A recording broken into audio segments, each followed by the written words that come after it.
আসসালামু আলাইকুম। আজকে যারা দিনাজপুর বোর্ড থেকে ইংরেজি দ্বিতীয় পত্র পরীক্ষা দিয়েছিলেন তাদের প্রশ্ন উত্তরটা দেখে নিন সঠিকভাবে। সো এখানে সর্বপ্রথমে গ্রামার পার্টে ১ নম্বর কোয়েশ্চেনের অ্যান্সারটা আপনারা এখানে নিচনে দেখতে পাচ্ছেন।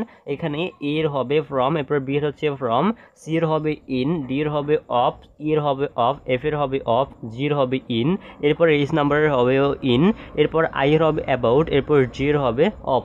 সো ২ নম্বর কোয়েশ্চেনের অ্যান্সারগুলো এখানে দেখতে পাচ্ছেন। এখানে ওয়ার্ড ফ্রেজ এখানে রয়েছে।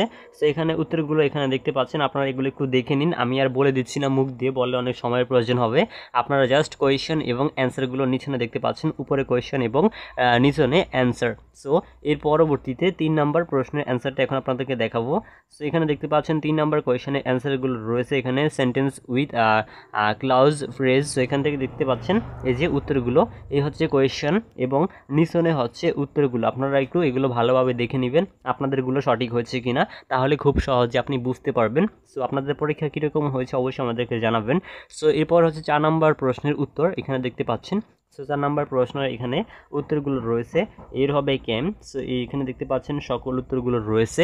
এর পরবর্তীতে এখন আমরা দেখব ৫ নম্বর প্রশ্নের উত্তর। এখান থেকে এই যে স্পেস, এখান থেকে narrative style by using indirect space, এখান থেকে অ্যান্সারটা আপনারা দেখতে পাচ্ছেন এখানে। এরপরে হচ্ছে ৬ নম্বর প্রশ্নের উত্তর এখানে দেখতে পাচ্ছেন ৬ নম্বর প্রশ্নটা এবং সেই সাথে নিচনে উত্তরগুলো রয়েছে যেই। সো উত্তরগুলো আপনারা একটু ভালোভাবে দেখে নেবেন। সো এরপরে হচ্ছে আপনার এখানে ৭ নম্বর প্রশ্নের উত্তর। এখানে ৭ নম্বর প্রশ্নটা রয়েছে এই যে ৭ নম্বর, এরপর নিচনে রয়েছে উত্তরগুলো, এই উত্তরগুলো আপনারা একটু দেখে নিন। এরপরে পাশেই রয়েছে ৮ নম্বর প্রশ্ন, এখানে দেখতে পাচ্ছেন ৮ নম্বর প্রশ্ন রয়েছে সুইনিম এবং অ্যান্টোনিম। সো এখান থেকে সুইনিম অ্যান্টোনিমগুলো দেওয়া রয়েছে, আপনারা সুইনিম অ্যান্টোনিমগুলো একটু দেখে নেবেন। এখানে দেখতে পাচ্ছেন এই যে নিচনে রয়েছে অ্যান্সারগুলো। সো এগুলো আপনারা অবশ্যই একটু ভালো করে দেখে নেবেন। সো এখানে কিছু সুইনিম অ্যান্টোনিম রয়েছে, এগুলো দেখে নেবেন। এরপর হচ্ছে ৯ নম্বর প্রশ্নের উত্তর। ৯ নম্বর প্রশ্নের উত্তরটা এখানে দেখতে পাচ্ছেন এই যে এখানে এখানে দেওয়া রয়েছে পাঞ্চুয়েশন মার্কসগুলো, এখান থেকে পাঞ্চুয়েশন মার্কসটা দেখে নেবেন।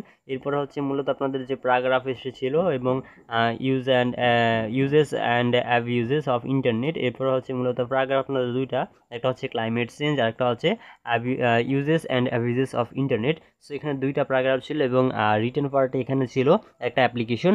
সো আশা করছি আপনারা খুব ভালোভাবে রিটেন পার্টগুলো লিখতে পেরেছেন, আপনাদের সকলের পরীক্ষা ভালো হয়েছে আশা করছি।